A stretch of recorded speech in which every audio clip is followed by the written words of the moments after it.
Hi everyone, स्वागत करती हूँ आप सभी का आज के इस वीडियो में। इस वीडियो में आज हम डिस्कस करने वाले हैं अपने चैप्टर नंबर 3 को। और हमने इससे पहले 2 चैप्टर के अंदर केवीएस पेडागोजी की सीरीज हमने स्टार्ट की है, जिसके अंदर चैप्टर 1 में हमने ग्रोथ, डेवलपमेंट और मैच्योरेशन के बारे में डिस्कस किया। देन हमने सेकेंड वीडियो में जितने भी हमारे प्रिंसिपल्स होते हैं डेवलपमेंट के, वृद्धि और विकास से रिलेटेड जो सिद्धांत हैं जहाँ से आपके प्रश्न एग्जाम में बन जाते हैं, उनको कवर किया है। और अब हम लोग इस वीडियो नंबर 3 में डेवलपमेंट के रिगार्डिंग जो हम नेचर वर्सेस नर्चर की बात करते हैं या हम हेरिडिटी और एनवायरनमेंट की बात करते हैं, तो इसको आज हम इस वीडियो में कवर करेंगे। सो make sure that you watch this video till the end. हम लोग यहाँ पे केवीएस पेडागोजी सीरीज को स्टार्ट कर रहे हैं और अगर आप मुझे पहली बार देख रहे हैं तो आप मेरे चैनल से जुड़ सकते हैं for your complete KVS pedagogy preparation. और अपकमिंग जो भी फ्यूचर में जो अपडेट्स आएंगी, जो भी आपको हेल्प होगी, वो आपको मेरे चैनल के द्वारा वहां पे मिलने वाली है। So make sure that you join my channel and also the telegram group where I share various PDFs and notes. और मैं यहाँ पे जो भी वीडियो बना रही हूँ वो कुछ वीडियोस ऐसी हैं जो हमारी लाइव सेशन होंगी, कुछ वीडियोस हम बोर्ड पे यहाँ पे कर रहे हैं इस तरह से लिख करके, और कुछ वीडियोस ऐसी होंगी जो मैं पीपीटी फॉर्म में आपको प्रोवाइड करूंगी। जैसा भी टॉपिक का नेचर होता है मैं उसके अकॉर्डिंग वीडियो बनाती हूँ। तो आज हम लोग यहाँ पे बोर्ड पे ये चीजें समझने वाले हैं हेरिडिटी और एनवायरनमेंट के बारे में। और स्टार्ट करते हैं हम लोग आज के सेशन को। तो हम लोग यूनिट 1 में अंडरस्टैंडिंग द लर्नर कर रहे हैं। अंडरस्टैंडिंग द लर्नर के अंदर जो आपका ग्रोथ डेवलपमेंट वाला सेक्शन है उसके अंदर नेचर वर्सेस नर्चर से भी आपके क्वेश्चन बनते हैं। तो सबसे पहले हम हेरिडिटी के बारे में जानेंगे, जिसको हम प्रकृति बोल देते हैं या हम जिसको नेचर बोल देते हैं। हेरिडिटी बेसिकली क्या है, अगर हम डेफिनेशन से पहुंचे, पहले हम डेफिनेशन को डिस्कस करेंगे और उसके बाद ये जो डायग्राम मैंने बनाया है इसको बहुत इंपॉर्टेंट है समझना जब हम हेरिडिटी की बात करते हैं। तो हेरिडिटी बेसिकली क्या है, या जिसको हम नेचर बोलते हैं या फिर हम जिसको क्या बोल देते हैं, हमारी प्रकृति बोल देते हैं। तो यहाँ पे प्रकृति का मतलब सीधे सीधे अनुवांशिकता से है। अनुवांशिकता क्या है? अनुवांशिकता वह प्रक्रिया है, वह प्रोसेस है जिसके द्वारा एक व्यक्ति की विशेषताएं या एक व्यक्ति के गुण या एक व्यक्ति के ट्रेट उसके माता पिता से प्राप्त जीन के द्वारा निर्धारित होती है। यानी कि जो भी हम अपने माता पिता से जो भी गुण या जो भी हम इनहेरेंट ट्रेट हैं जो हम प्राप्त करते हैं वही हमारी हेरिडिटी है। तो हेरिडिटी का सीधा सीधा संबंध किससे? हमारे बायोलॉजिकल प्रोसेसेस से है, हमारे जैविक संरचनाओं से है हेरिडिटी का संबंध। जहां पे जो भी हमारे गुण होते हैं, जो भी हमारे ट्रेट होते हैं, वो हम अपने माता पिता से प्राप्त करते हैं। ठीक है। अब हेरिडिटी के अंदर हमने अगर गुणों की बात की, या हम यहाँ पे कह रहे हैं कि हम अपनी जो विशेषताएं हैं, जो हमारे गुण हैं, जो हमारे इनहेरेंट ट्रेट हैं, वो हम अपने माता पिता से जीन्स के द्वारा प्राप्त करते हैं। अब वो ट्रेट जो होते हैं, वो जो गुण होते हैं, वो कौन कौन से हो सकते हैं? तो जब भी हम हेरिडिटी की बात करते हैं वहां पे हमारे कुछ ऐसे गुण होते हैं जो फिजिकल होते हैं, कुछ हमारे शारीरिक ट्रेट्स हैं जो हम अपने माता पिता से जीन्स के द्वारा वहां पे हम प्राप्त करते हैं। कुछ ऐसे गुण होते हैं जो हमारे मेंटल या मानसिक ट्रेट होते हैं। तो ये दोनों ही ट्रेट्स जो हैं ये हमारे बायोलॉजिकल हैं, ये हमारे नेचर यानी हमारे प्रकृति से होते हैं या हमारे हेरिडिटी अनुवांशिकता से होते हैं। अब एक प्रश्न आपका बनता है पेपर में कि कौन से ऐसे गुण हैं जो हमारे हेरिडिटरी गुण है या हेरिडिटी फैक्टर्स हैं। तो हेरिडिटी में जो भी हम ट्रेट्स या गुणों को लेकर के आ रहे हैं, जो हमारे इनबॉर्न ट्रेट हैं, वो हमारे फिजिकल में हमारा आई का कलर हो सकता है। आपने देखा होगा कई बार आंखों का रंग कई बार माता पिता से मिलता जुलता हमारा होता है। किसी की आई का कलर अगर ब्लू था तो फिर जो बच्चा होता है, जो संतान होती है, उसका भी आई कलर ब्लू होता है। तो आई कलर हो गया, या किसी की हाइट, कई बार माता पिता के अकॉर्डिंग हाइट हो जाती है। कई बार स्किन का कलर हम देखते हैं, आप देखेंगे कि एक पर्टिकुलर कल्चर में, एक पर्टिकुलर संस्कृति में जो स्किन का कलर है वो मोस्टली एक जैसा ही होता है कल्चर के अंदर सभी का। तो स्किन कलर भी हमारा हेरिडिटी फैक्टर है, फिजिकल हमारा ट्रेट है जो हम प्राप्त करते हैं अपने जीन्स के द्वारा। ब्लड ग्रुप ये भी हमारा फिजिकल ट्रेट है। और बॉडी का स्ट्रक्चर यानी किसी व्यक्ति के शरीर का आकार क्या होगा, एक शरीर की संरचना या उसके शरीर का संगठन कैसा होगा, उसका जो स्ट्रक्चर है बॉडी का वो किस तरह से रहने वाला है। तो ये चीजें इनबॉर्न होती है, ये ऐसे ट्रेट है जो हम हेरिडिटी से अपने जीन्स के द्वारा हम हेरिडिटी में प्राप्त करते हैं। कुछ हमारे मेंटल ट्रेट होते हैं हेरिडिटी के अंदर, हमारे ऐसे गुण जो मानसिक है, जैसे कि हमारा आईक्यू, जो भी बुद्धि लब्धि है, जो आईक्यू होता है वो हम अपने पेरेंट्स से प्राप्त करते हैं। इसके अलावा हमारा स्वभाव कैसा होगा, हमारे इंटरेस्ट, हमारा टेम्परमेंट बेसिकली निर्धारित होता है हमारी हेरिडिटी से। कि एक व्यक्ति अगर शुरू से ही अगर कोई व्यक्ति शाय रहा है, या कोई व्यक्ति बहुत अग्रेसिव रहा है, या कोई व्यक्ति बहुत ज्यादा मूडी रहा है, तो इसका कहीं ना कहीं हमारा संबंध जो है हेरिडिटी से होता है। तो बेसिकली इसमें आईक्यू आपका आ जाता है कि एक जो आईक्यू बच्चा लेकर के आया है वो अपने जीन्स से प्राप्त करता है। ठीक है, तो हम इंटेलिजेंस क्वेश्चन को हम चेंज नहीं कर सकते, ये हमारा हेरिडिटी है। तो ये ऐसे हमारे गुण है जो हम अपने माता पिता से जीन्स के द्वारा प्राप्त करते हैं। इसी प्रक्रिया को क्या कहा जाता है, हेरिडिटी या आनुवंशिकता कहा जाता है। अब जब हम यहाँ पे गुणों और विशेषताओं की बात कर रहे हैं, हमने यहाँ पे गुणों और विशेषताओं की बात भी की है, इसके साथ साथ हमने ये भी बात किया कि हम यहाँ पे जीन्स के द्वारा प्राप्त कर रहे हैं। अब यहाँ पे ये प्रोसेस जो है ये किस तरह से होता है उसको हम अभी डिस्कस करेंगे। ठीक है, सो अब हम यहाँ पे हेरिडिटी के प्रोसेस की बात करेंगे कि जो भी गुण हैं या जो भी ट्रेट है वो हम किस तरह से प्राप्त करते हैं। तो जब हम यहाँ पे प्रोसेस की बात करते हैं तो सबसे पहले ये याद रखिएगा कि प्रत्येक बच्चा जो है वो अपने माता पिता से टोटल 46 गुणसूत्र प्राप्त करता है, टोटल 46 पेयर्स ऑफ क्रोमोसोम्स प्राप्त करता है, जिसके अंदर 23 क्रोमोसोम माता के होते हैं यानी मदर की तरफ से, और 23 जो क्रोमोसोम्स पेयर होते हैं वो फादर के होते हैं। अब इसके अंदर जो एग होता है वो फर्टिलाइज्ड होता है, यानी ये आप देखेंगे ये स्पर्म है, ये एग है। जब हम कंसेप्शन की बात करते हैं तो ड्यूरिंग कंसेप्शन जब इन दोनों का मिलान होता है तो यहाँ पे क्या बनता है, फर्टिलाइजेशन से जो एग है वो क्या बन जाता है, जायगोट बन जाता है। तो इसको हम युग्म नज बोलते हैं, इसको हम जायगोट बोलते हैं, और जायगोट से क्या बनता है, एम्ब्रियो बनता है। फिर ये जो एम्ब्रियो है ये धीरे धीरे विकसित होता है एक शिशु में, एक बच्चे में। तो यहाँ पे ये जो प्रोसेस हमने देखा कि जो यहाँ पे ये आप देख रहे हैं ये अंडाणु है, ये शुक्राणु है, इसको हिंदी में बोलेंगे। 23 जोड़े प्राप्त कर रहा है बच्चा, टोटल 46 क्रोमोसोम्स पेयर होते हैं, टोटल 46 है जोड़े जो बच्चा प्राप्त करता है। ये क्वेश्चन आपका पेपर में बनता है, और प्रत्येक 23 होते हैं माता पिता दोनों से। और जो ये आप जायगोट देख रहे हैं, ये जो युग्म नज आप देख रहे हैं, ये जो जायगोट है, इसमें प्रोसेस क्या होता है कि जायगोट के अंदर हमारा क्या होता है, एक न्यूक्लियस होता है, जायगोट के अंदर एक केंद्रक होता है। इस जायगोट में ये जो आप देख रहे हैं ये दिस इज न्यूक्लियस, जिसको केंद्रक बोलते हैं। इस केंद्रक के अंदर इस तरह से आप ये जो डायग्राम देख रहे हैं, ये धागे जैसी कुछ संरचनाएं होती हैं, यानी कि थ्रेड लाइक जो स्ट्रक्चर है इसको क्रोमोसोम्स बोलते हैं। तो ये जो क्रोमोसोम्स होते हैं इन्हीं के अंदर हमारा जीन्स होता है जो कुछ इस तरह से होता है। ठीक है, तो क्या प्रोसेस है यहाँ पे कि 23 जोड़े प्राप्त किया, अंडाणु और शुक्राणु के मिलने से क्या बनता है, जायगोट बनता है। पहले जायगोट के अंदर हमारा एक न्यूक्लियस या केंद्रक होता है, उस केंद्रक में हमारे कुछ क्रोमोसोम्स होते हैं, 46 हो गए टोटल।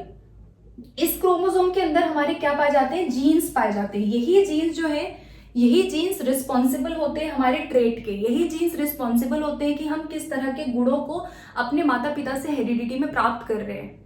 हमारे फीचर्स क्या होगा, हमारा स्किन का कलर क्या होगा, हमारे आई का कलर क्या होगा, सब कुछ डिटरमाइन करती है हमारे जीन्स। तो जीन्स को क्या कहा जाता है, यूनिट ऑफ हेरिडिटी, या फिर इसको अगर हम सिंपल टर्म में बोले तो यूनिट ऑफ हेरिडिटी, या फिर ये वाहक होते हैं हेरिडिटी के, तो इसको हम व्हीकल या फिर इसको हम यूनिट या इकाई भी बोलते हैं। तो हेरिडिटी की इकाई क्या है, जीन्स है, हेरिडिटी का वाहक क्या है, जीन्स है। तो यहाँ पे न्यूक्लियस था, जायगोट के अंदर न्यूक्लियस था, न्यूक्लियस में हमारे क्रोमोसोम्स है। क्रोमोसोम्स क्या होते हैं, ये जो आप देख रहे हैं ये छोटे छोटे छोटे धागे जैसी कुछ हमारी संरचनाएं होती हैं, इसको क्रोमोसोम बोलते हैं। और क्रोमोसोम के अंदर हमारे जीन्स पाए जाते हैं जो कि यूनिट है हेरिडिटी का।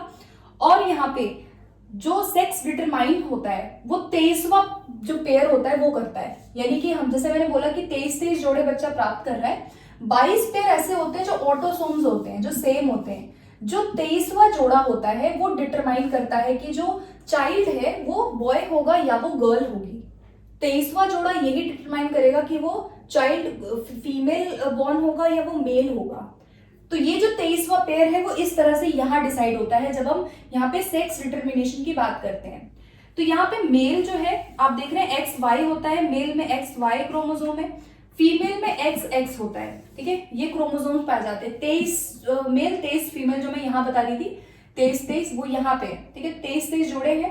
23वां जोड़ा जो है ये 23rd पेयर डिसाइड करेगा। जैसे अगर X और एक्स मिलता है तो वहाँ गर्ल होगी, और अगर एक्स और वाई पेयर होता है तो यानी कि जो चाइल्ड है वो क्या होगा, मेल होगा। तो फीमेल में आपका एक्स एक्स ही पाया जाता है, मेल में एक्स वाई पाया जाता है। अगर एक्स और एक्स मिलते हैं यानी जो 23वां जोड़ा है, अगर वो एक्स और एक्स हो गया तो गर्ल होगी, और अगर वो एक्स और वाई हो गया तो वो बॉय होगा। इस तरह से हेरिडिटी में डिटरमाइन करता है 23वां जोड़ा कि जो चाइल्ड है उसका लिंग क्या होगा, और जो 22 हमारे जोड़े होते हैं उसको ऑटोसोम्स कहा जाता है। तो ये आपका पूरा हेरिडिटी का एक प्रोसेस है कि किस तरह से ड्यूरिंग कंसेप्शन एक हेरिडिटी जो है एक बच्चे के अंदर आती है, किस तरह से। मैंने बहुत शॉर्ट में यहाँ पे बताने की कोशिश की है कि भाई यहाँ पे ये एम्ब्रियो, ये आपका जाइगोट है, जाइगोट से एम्ब्रियो बनता है, एंड फिर वो एक चाइल्ड धीरे धीरे वो विकसित होता है, और जाइगोट के अंदर ये हमारा प्रोसेस पाया जाता है जहाँ पे हमारा क्रोमोसोम्स है, न्यूक्लियस है, हमारा जीन्स होता है। जीन्स को हम वाहक बोलते हैं, जीन्स को इकाई बोलते हैं। हेरिडिटी डिटरमाइन करते हैं हमारे जीन्स, हमारे ट्रेट को डिटरमाइन करने में जीन्स का काम है। और सेक्स डिटरमाइन किस तरह से होता है, तो आपको ये जो चीज़ है एक्स एक्स फीमेल में, एक्स वाई मेल में, अगर एक्स एक्स मिलता है एक फीमेल एक मेल का तो वहाँ पे गर्ल होती है, और अगर एक्स वाई है तो वहाँ पे बॉय है। तो इस तरह से जो जेंडर है, जो बच्चे का जो लिंग है वो यहाँ पे डिसाइड होता है। ठीक है, अब यहाँ पे थोड़ा सा आगे चलते हैं। ये हम बात कर रहे थे हेरिडिटी की, ये कंप्लीटली आप देख रहे हैं बायोलॉजिकल है, ये कंप्लीटली जैविक प्रक्रिया है। अगर हम यहाँ पे विकास की बात करें तो एक डिबेट काफी बार आती है कि विकास में किसका योगदान ज्यादा है। विकास में योगदान हेरिडिटी का है, यानी एक बच्चा कैसे विकसित होगा आगे चल के, एक बच्चे का विकास कैसे होगा, क्या उसमें हेरिडिटी का रोल है या फिर एनवायरनमेंट का ज्यादा रोल है। तो ये जो डिबेट है, काफी सारे मनोवैज्ञानिकों ने इस पे अपनी अपनी राय प्रस्तुत की, और सभी लोग एक कंक्लूजन पे आए कि दोनों का इक्वल रोल होता है एक बच्चे के डेवलपमेंट में, दोनों ही प्रभावित करते हैं। तो डेवलपमेंट को क्या माना जाता है कि डेवलपमेंट जो है, हमारा विकास जो है वो हेरिडिटी और हमारे वातावरण दोनों का गुणन होता है, दोनों का प्रोडक्ट होता है। तो यहाँ पे मल्टीप्लाई हो जाएगा, हेरिडिटी मल्टीप्लाई बाय एनवायरनमेंट, मतलब कि दोनों से, नेचर और नर्चर दोनों से ही हमारा विकास होता है। और एक आपका डिफरेंस पूछा जाता है पेपर में कि नेचर वर्सेस नर्चर में अंतर क्या है। अगर हम नेचर की बात करें यानी हेरिडिटी हमारी प्रकृति, और नर्चर यानी हमारा एनवायरनमेंट, हमारा पोषण क्या है, दोनों में अंतर क्या है, इसको हम डिस्कस करेंगे। तो अभी तक जो हमने देखा यहाँ हेरिडिटी के बारे में, अभी हमें ये पता चला है कि जो हेरिडिटी है वो इनेट होती है। तो ये आप डिफरेंस को याद रखिए कि हेरिडिटी हमेशा इनबॉर्न होगी, इनेट होगी, इसको जन्मजात या जैविक बोला जाता है। तो इनेट है, इनबॉर्न है, एनवायरनमेंट का कोई रोल यहाँ पे नहीं है। ठीक है, अगर हम नर्चर की बात करें तो हमारा एनवायरनमेंट कैसा होता है, अर्जित होता है। हम जब जन्म लेते हैं, जन्म के बाद हम बहुत सारी चीजें सीखते हैं, जन्म के बाद हम अपने एनवायरनमेंट में अडाप्ट करते हैं। तो हमारा जो पोषण है या जो वातावरण है वो अर्जित होता है, हमें सीखना पड़ता है रहना, वहां पे रहना, किस तरह से बात करना, जैसे हमारा सोशल डेवलपमेंट कैसा है, हम मॉरली कैसे हैं, हम कैसे डिसीजंस ले रहे हैं, ये सब हमें अर्जित करनी पड़ती है। ठीक है, तो एनवायरनमेंट क्या है, जीन्स को छोड़ करके, हम हेरिडिटी को छोड़ करके, जीन्स जो हम बात कर रहे थे यहाँ पे, उनको छोड़ करके जो भी चीजें, जो भी आसपास के उद्दीपक एक बच्चे को प्रभावित करते हैं, या जो भी आसपास के एनवायरमेंटल फैक्टर हमें प्रभावित करते हैं, वो सारे एनवायरमेंट में आएंगे। यानी कि जीन्स को छोड़ के वे सभी चीजें जो एक बच्चे को प्रभावित करती है, वो सब हमारा क्या है, हमारा एनवायरमेंट है, हमारा पोषण है, हमारा नर्चर है। ठीक है, तो जीन्स नहीं आएगा, बस इतना याद रखना। तो यहाँ पे हेरिडिटी इनेट है और एनवायरनमेंट एक्वायर्ड होता है। हेरिडिटी को हम जेनेटिक कॉन्स्टिट्यूशन बोलते हैं, ये जेनेटिक है यानी जैविक है। हेरिडिटी कैसी है, जेनेटिक है। अभी हमने देखा कि ये पूरा प्रोसेस जो है, कौन कौन से पेयर्स हैं, कैसे सेक्स का डिटर्मिनेशन हो रहा है, कैसे यहाँ पे जीन्स से हमें ट्रेट मिल रहे हैं, सब हमने देखा। यानी कि ये जेनेटिक है, जैविक है। एनवायरनमेंट क्या है, जो पर्यावरणीय है, जो जेनेटिक नहीं है। हेरिडिटी को हम स्टैटिक बोलते हैं, heredity can not be change, this is very very important. Heredity को हम स्थिर बोलते हैं, यानी कि मान लीजिए जो व्यक्ति है, अगर जो उसकी आंखों का कलर है, जो उसका हाइट है, जो उसका स्किन का कलर है, जो उसका ब्लड ग्रुप है, जो बॉडी का टाइप है, उसको व्यक्ति एंटायरली चेंज नहीं कर सकता।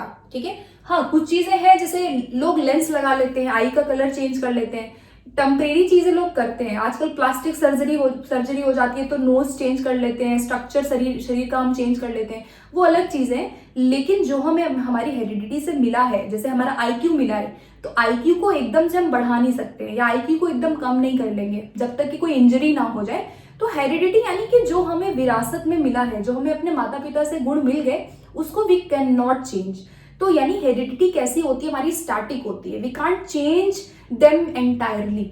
हाँ, कुछ प्रोसीजर है आजकल तो आप देख रहे हैं कि इतना जमाना आगे हो गया है कि लोग आई का कलर भी चेंज करवाते हैं, सारी चीजें कराते हैं, बट आप एंटायरली हेरिडिटरी फैक्टर को चेंज नहीं कर सकते हैं, ठीक है। तो इसको हम स्टैटिक मानते हैं, ये स्थिर है, बदलती नहीं है। जेनेटिक जो भी चीजें हमें मिली है, गुण मिले, वो हम बदल नहीं सकते हैं। लेकिन एनवायरनमेंट डायनामिक होता है, आप वातावरण को चेंज कर सकते हैं, एनवायरनमेंट के अकॉर्डिंग आप अपने आप को मोल्ड कर सकते हैं, आपके एक्सपीरियंसेस आपको अलग इंसान बना सकते हैं, आपके अनुभवों से आप बहुत चीजें सीखते हैं।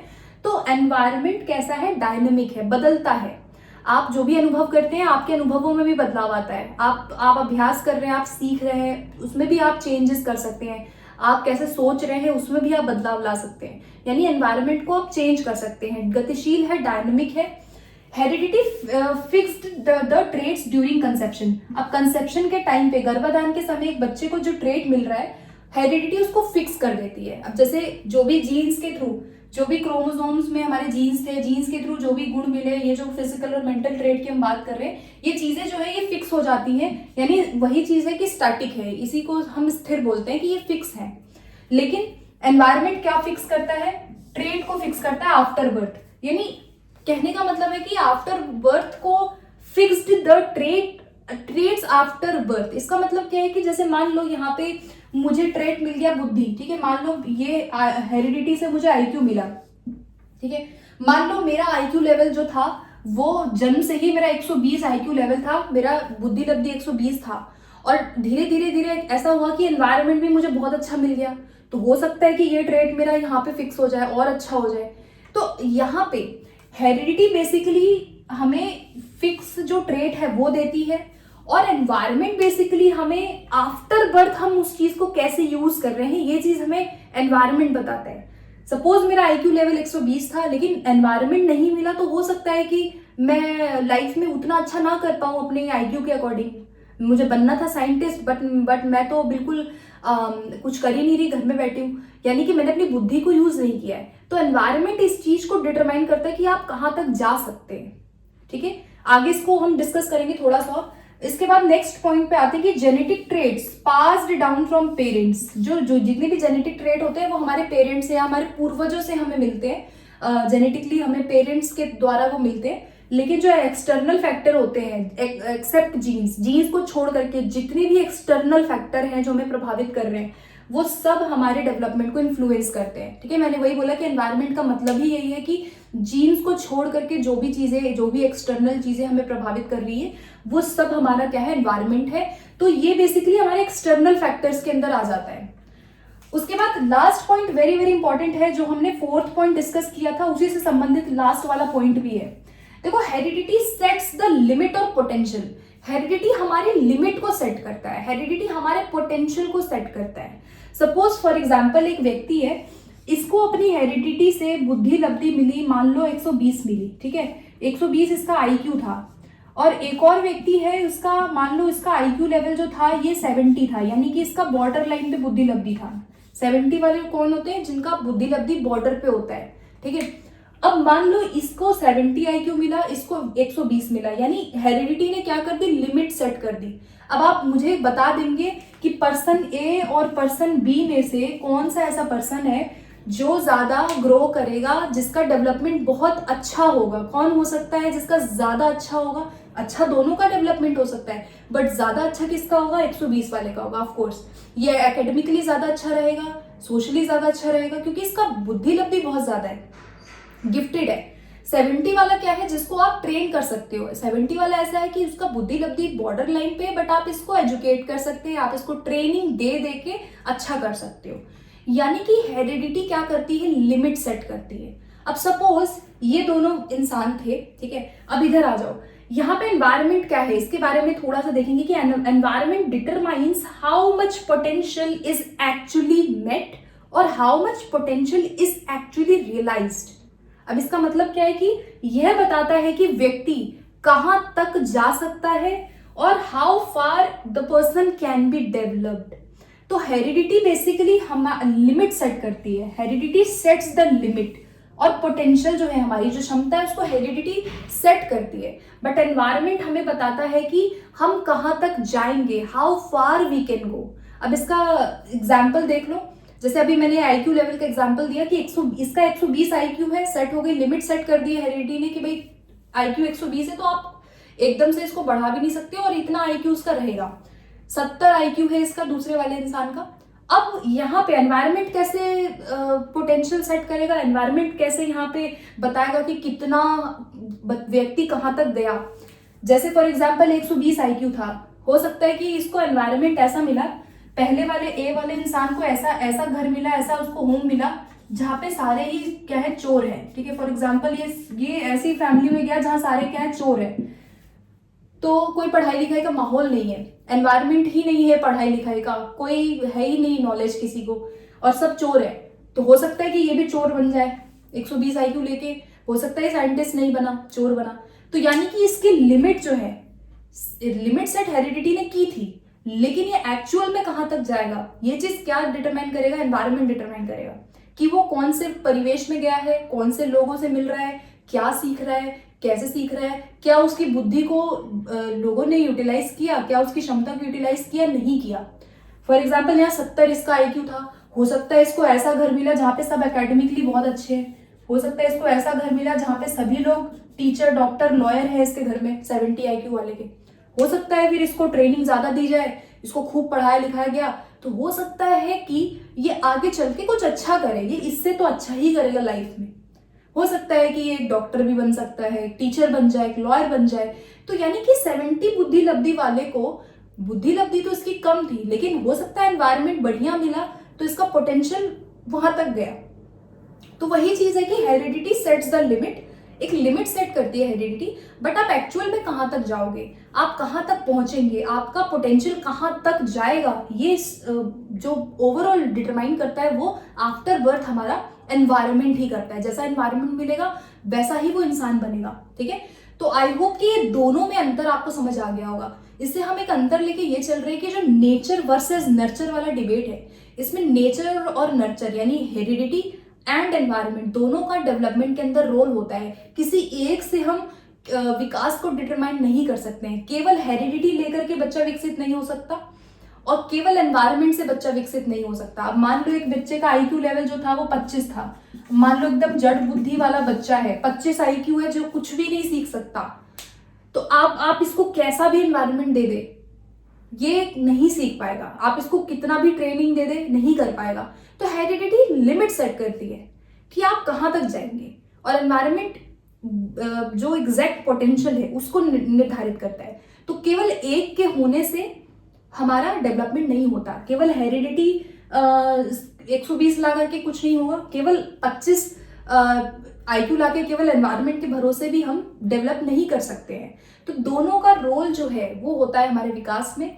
तो ये हमारा दोनों का प्रोडक्ट होता है, ये चीज आप याद रखिएगा। एंड आई होप कि आज के सेशन में आपको ये बेसिक सा नेचर वर्सेस नर्चर वाला टॉपिक हेरिडिटी एनवायरनमेंट क्लियर हो गया होगा। इनकेस कोई डाउट होता है तो let me know in comment box and we will meet in next class and make sure that you share your feedbacks as you all shared in the last video. बहुत help मिलती है आप लोग जो भी फीडबैक देते हैं। And कुछ समझ नहीं आया आप कमेंट में जरूर बताइए। And thank you so much for watching and make sure that you subscribe. इस तरह से अपकमिंग वीडियोस के लिए आप जुड़ सकते हैं मेरे चैनल से। मिलते हैं नेक्स्ट वीडियो के साथ। Thank you.